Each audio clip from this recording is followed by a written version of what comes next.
السلام علیکم ورحمۃ اللہ وبرکاتہ۔ پیارے بھائیوں، میں نے آپ کے لیے ایک بہترین ٹاپک لایا ہے۔ آئیے چلتے ہیں ہم اپنے ٹاپک کی طرف۔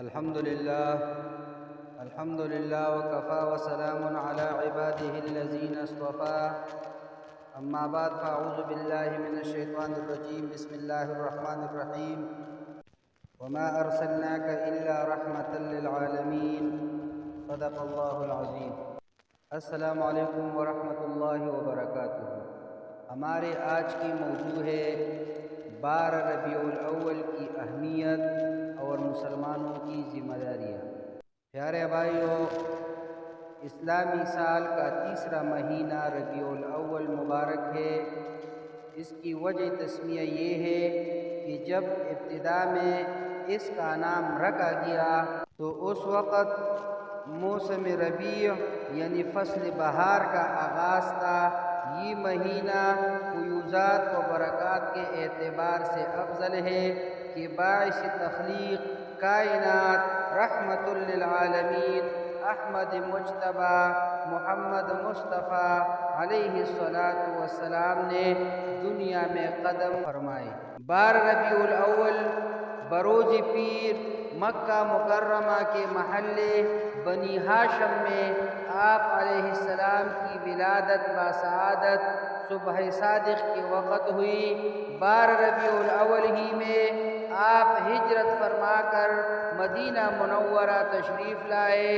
اسی ماہ کی 10 تاریخ کو محبوب کبریا صلی اللہ علیہ وسلم نے ام المومنین سیدہ حضرت خدیجۃ الکبریٰ رضی اللہ تعالی عنہا سے نکاح فرمایا تھا۔ اسی تاریخ سے کائنات کی ظلمت و تاریکیاں نورانیت میں تبدیل ہونے لگی۔ انسان کا مردہ دل پھر سے تازگی پانے لگا۔ کفر و شرک کی گھنگور گٹھائے ختم ہونے لگے۔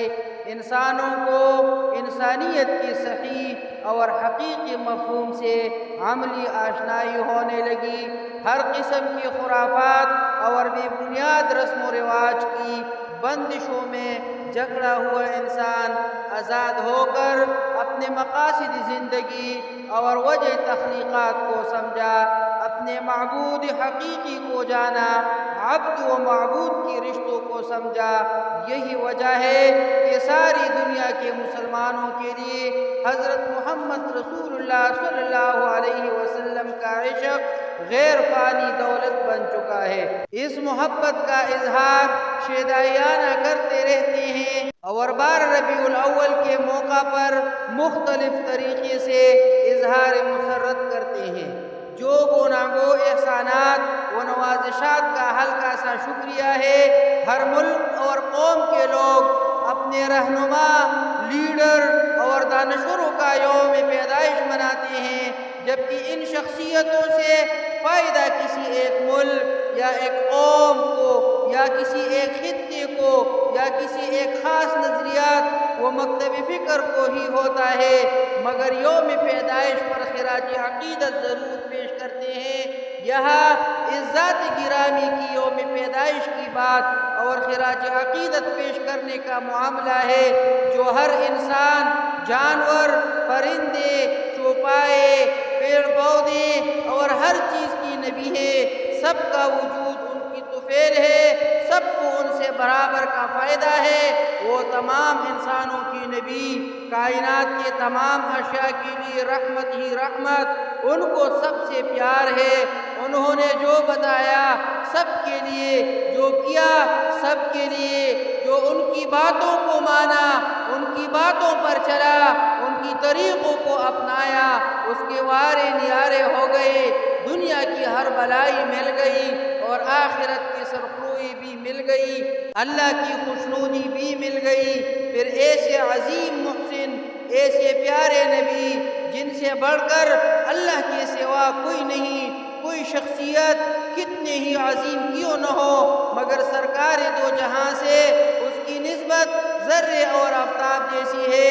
کسی ذرے کی اہمیت سے انکار نہیں کیا جا سکتا، مگر آفتاب کے برتری کا عالم کچھ اور ہے۔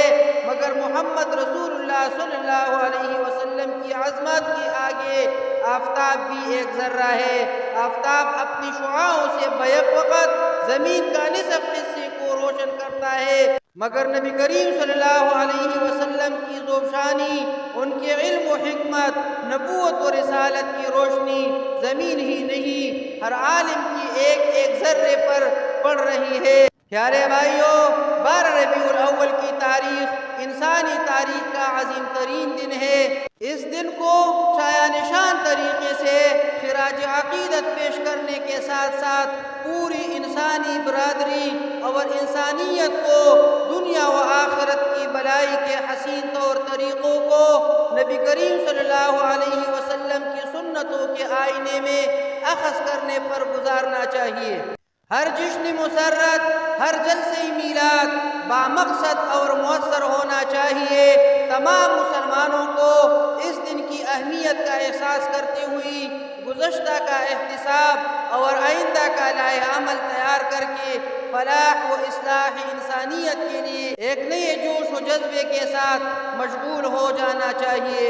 اس تاریخ کے تمام جلسوں، میلادوں اور اجتماعات میں سرکار دو جہاں صلی اللہ علیہ وسلم کی سماجی، سیاسی، معاشی، معاشرتی اور آئینی زندگی کے تابناک گوشوں کو اجاگر کر کے اور بیان کر کے عوام الناس کو بامقصد عملی زندگی کی آغاز کا سبق دینا چاہیے۔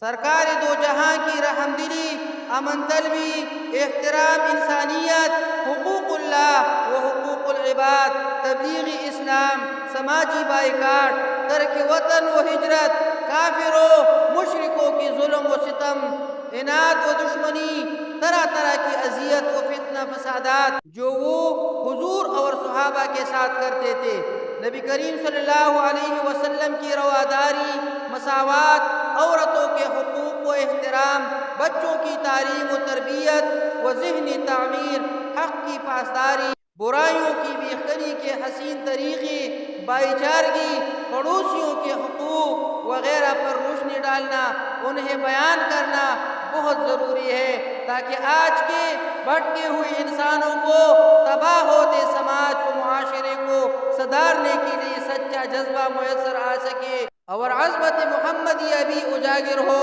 اور دیگر اقوام پر بھی اچھے اثرات مرتب ہو سکے۔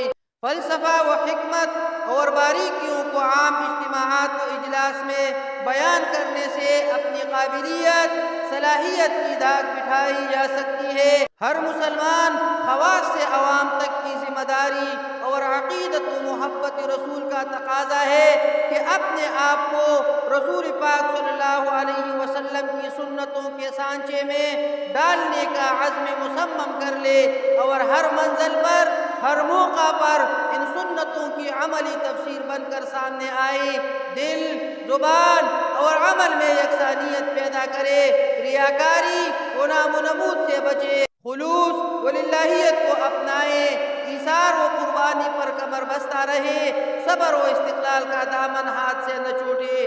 اقول قولی ھذا استغفر اللہ لی ولکم ولسائر المسلمین۔